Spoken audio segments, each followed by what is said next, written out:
You should know that there is something unique and different about you, and you should be proud of that. It's okay to have a different perspective on things. You can look up to others for inspiration, but you shouldn't put yourself in a situation whereby comparing yourself to them or looking up to them makes you feel small. Don't belittle yourself comparing yourself to others. Instead, draw inspiration from them. One thing you should always remember is that you are amazing, you are important, you are beautiful, and you have what it takes to make this world a better place. And always remember that the world is waiting to hear from you.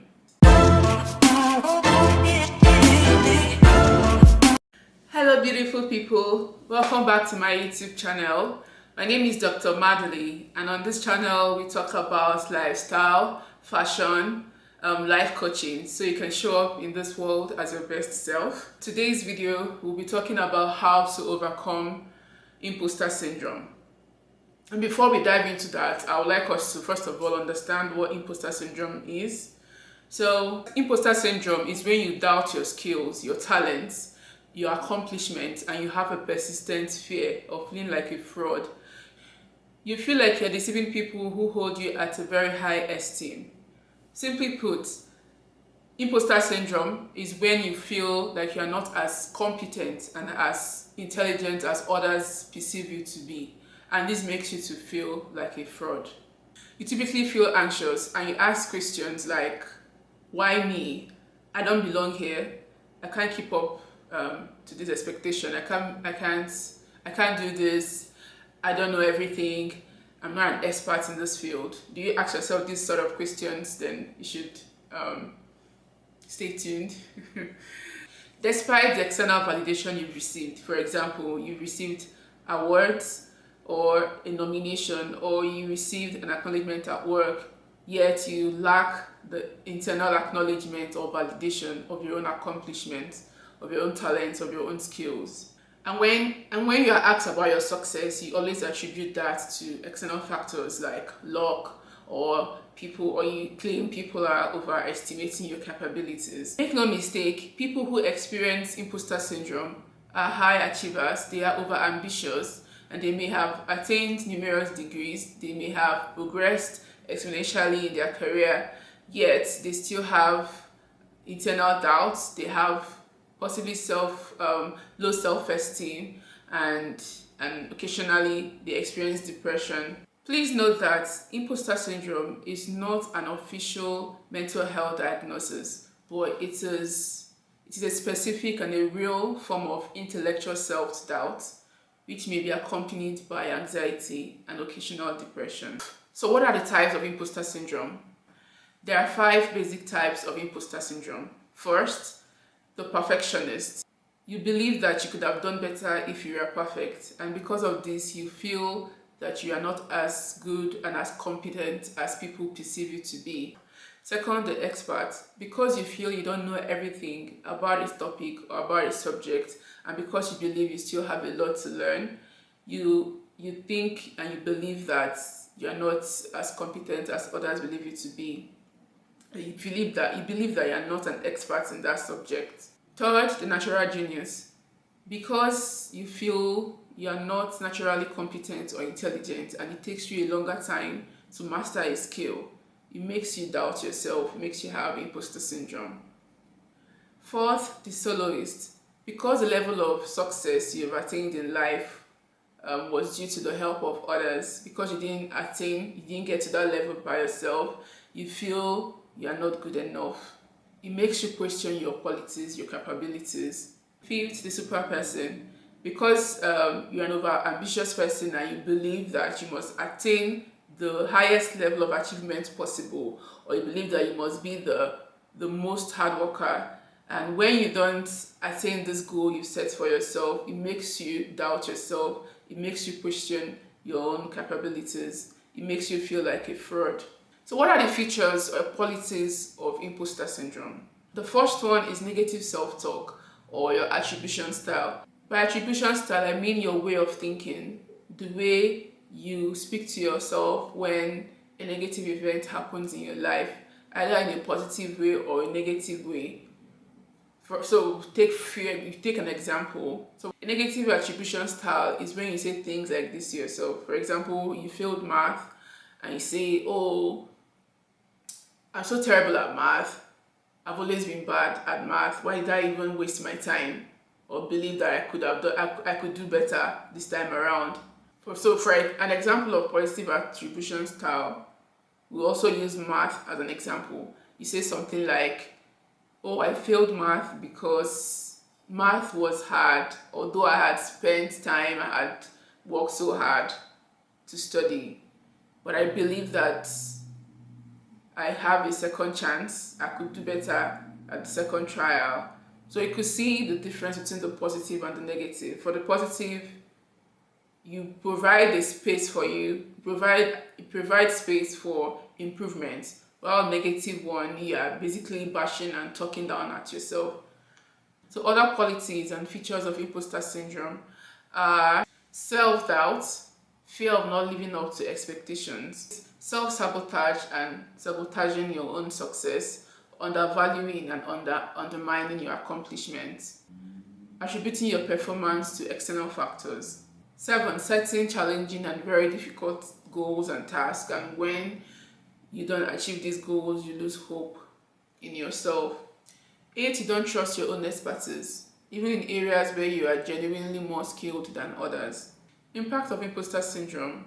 While imposter syndrome may help you to stay motivated and achieve your goals, the downside to it is that because you are constantly feeling nervous or anxious and you have occasional depression, it may actually negatively impact your performance at your work or you achieving your goals. So how do you deal with imposter syndrome? What are the coping mechanisms? So the following are the ways I cope with imposter syndrome. Okay, true story. First of all, I didn't even know I had imposter syndrome until recently. I've always been a very anxious person. During my PhD program, I had severe anxiety and I always had panic attacks, but then I never felt like a fraud. And I think probably that was why I couldn't, or I could, that was why I felt it was an imposter syndrome.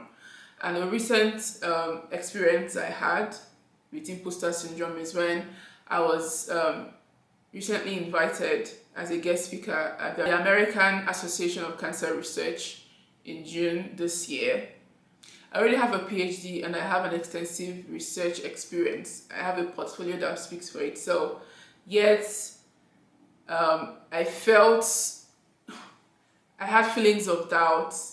I started questioning myself. I started asking questions like, why me? I can't do this. I'm not an expert in this field. I cannot give this talk. Like my heart was literally beating so fast. And while all this was going on, a little voice in my head just told me to, you know what, accept this invitation and worry about your presentation later. And that was what I did. And fast forward to today, I had already given the presentation. I received positive and great feedback. Imagine if I allowed imposter syndrome to talk me out of this golden opportunity.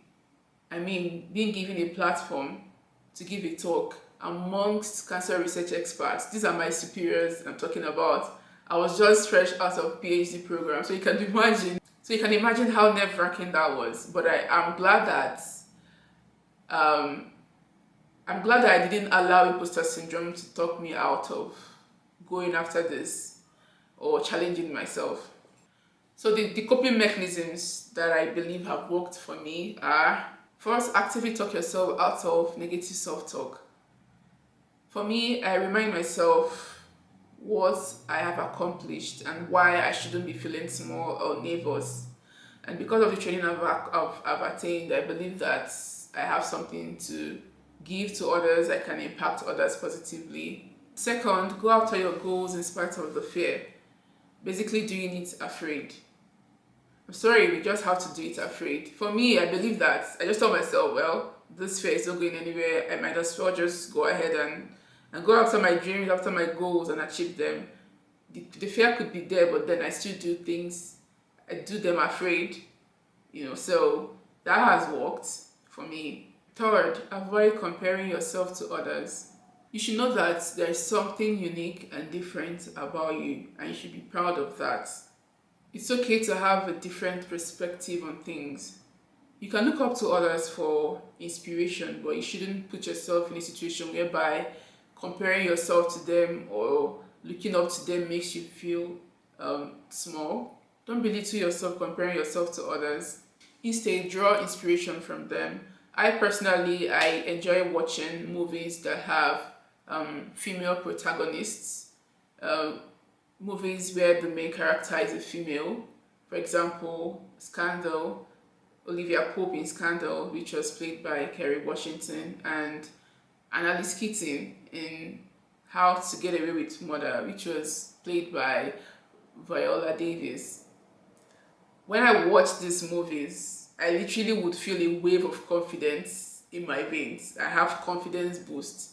It helps me, like if I see others doing something I would like to do, it inspires me, you know, and makes me feel strong, makes me feel brave. And in life situations, I could literally would have a mental picture. I could ask myself questions like, what would Olivia Pope do in this sort of situation? Like, it helps me to process my thoughts and be present and walk through the fear.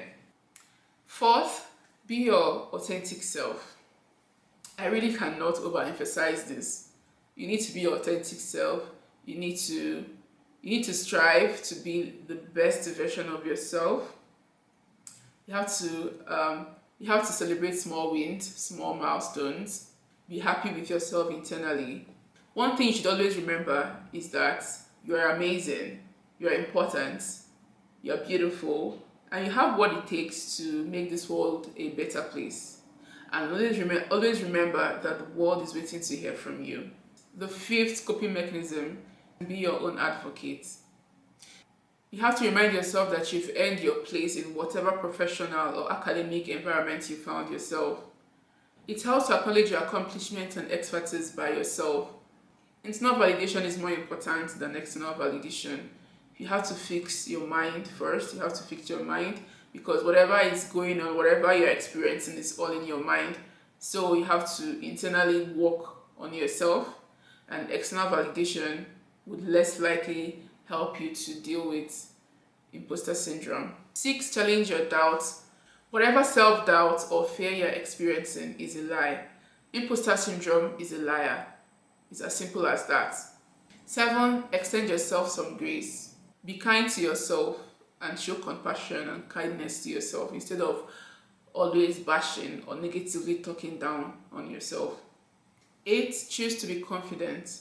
You have to actively choose to be confident. You have to, for example, during conversations, try to chime in, share your thoughts, share your opinions with others. More than likely, your suggestion or your opinion might be the solution to whatever problem that is being discussed. The 9th coping mechanism: remind yourself that you're an expert in your field, in whatever that you do, and own your accomplishment. For me, I enlarge my pictures. For example, my graduation pictures. When I graduated from my master's, I enlarged my picture and I hung it. And during my PhD program, moments that I felt anxious or I had self-doubt or I felt some kind of nervousness, when I look at my picture, it helps me remember how hard I had worked to get to where I was. It always gave me that confidence boost. And now that I've graduated from my PhD program and I'm now in the work space and I'm experiencing even tougher challenges, because I had enlarged my PhD graduation picture, when I look at it, it gives me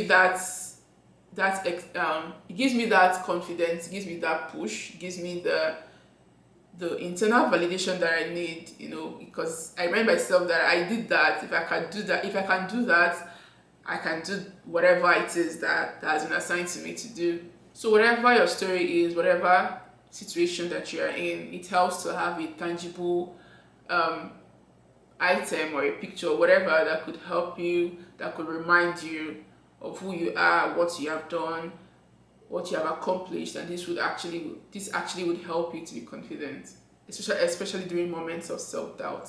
The 10th coping mechanism: speak to a mentor or a trusted ally. It's good to speak to a mentor or someone that gives you that safe space to be yourself. It helps to really talk things through with someone else. More than likely, he or she may have walked your path already, and they could give you suggestions on how to cope with your imposter syndrome. So the take-home message from this video is you should remember and you should know you're not alone in this. You should know you're not alone. Most powerful and accomplished people you know also experience imposter syndrome. For example, Michelle Obama, Maya Angelou, and others. You should know you're not alone. You should know that it's okay to make mistakes and no one is perfect. Yes, it's good to set goals, but please don't be too hard on yourself when these goals are not attainable. Lastly, remember that it's human to not always get everything right. Learn to fail forward. Pick out lessons from every situation and move on.